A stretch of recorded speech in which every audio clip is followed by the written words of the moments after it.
Renewal, a webcast podcast that will renew your heart and revive your spirit. And it's another hot, sunny day here in San Antonio, right, Texas. yes. And but we're excited. I'd rather be experiencing this heat than the not experiencing anything. Yeah, that's right. So I'm just glad to be alive. It's a great day. It's a great day to be alive. It's a great day because it's the day that the Lord has made. Amen. And I will rejoice and be glad in it. And I'm praying that God will give you a blessed day, a great day, and that this will be a time of God just renewing your heart. We have my dear friends, Elliot William, and also Chris Dillashaw.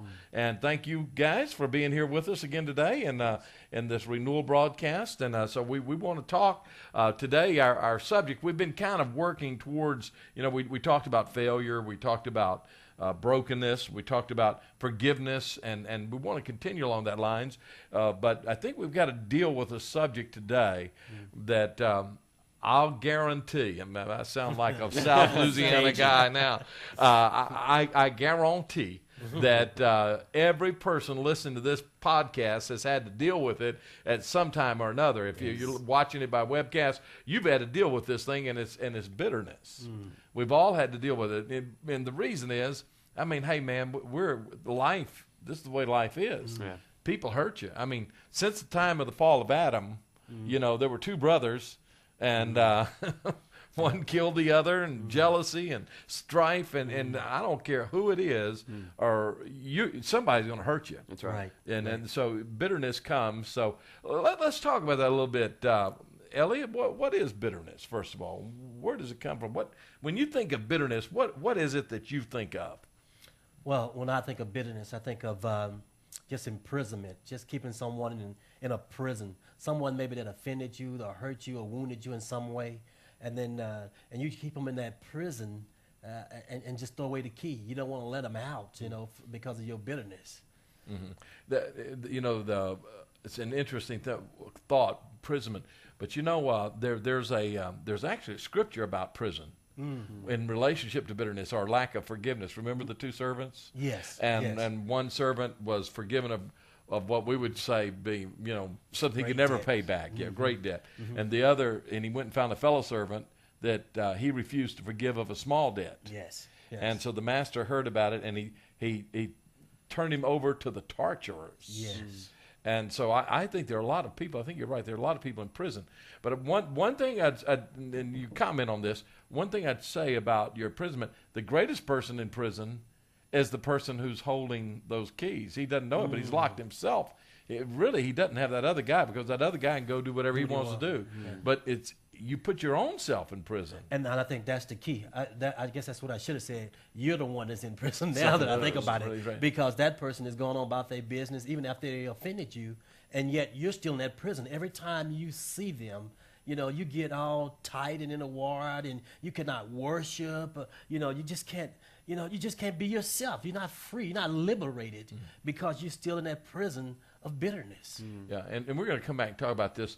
There's a place, and because I think there's a place for justice and a place for forgiveness. Mm-hmm. And there's a fine line between the two of those, and we need to talk about that, because I think a lot of people say, well, justice needs to be served, and that's true, but also there is the place of forgiveness. We'll come back and we'll talk about that. But Chris, in your mind, what do you think of when you think of bitterness and what it is?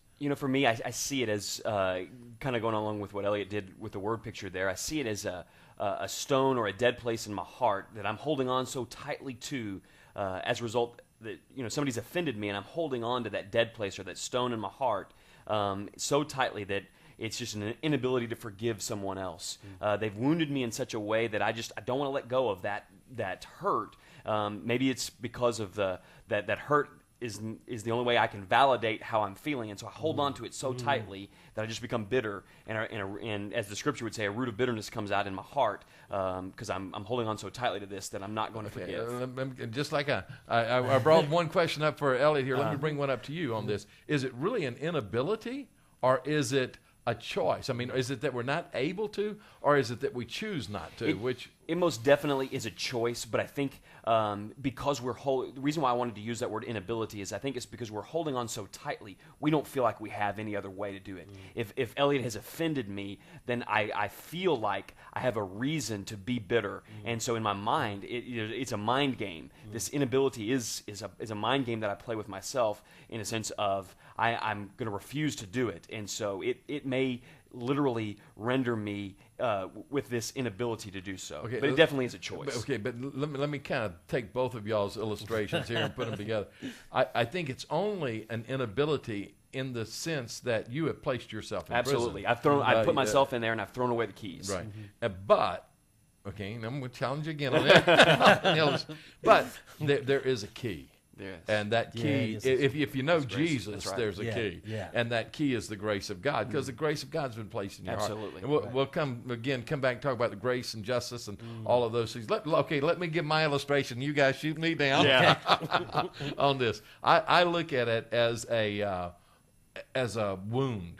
We have been wounded by someone, and someone shot an arrow, and that arrow, whether it's a lie, something someone said, something someone's done, and there's a lot of wounds that, man, pow, it's come right into our heart, and man, it's produced the scar. And so instead of going to the doctor, the great physician, Jesus, who has all grace and mercy, and he pours his oil of forgiveness and grace on that wound and brings that healing to us. Instead of doing that, we hold on to it ourselves, and infection gets in. Yeah. And now the thing about that infection, which we'll go back to your thing, that infection will do just what you're talking. It'll kill you. That's right. You're talking about a dead place.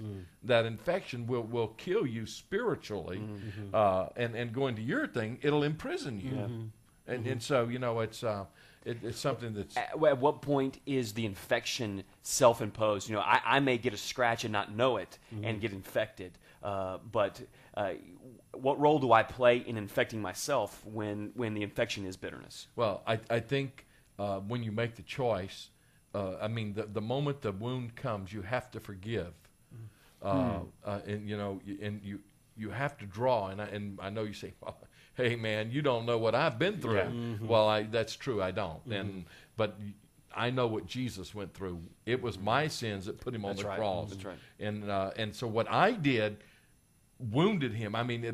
He could have called 10,000 angels to take him off that cross, but he forgave me.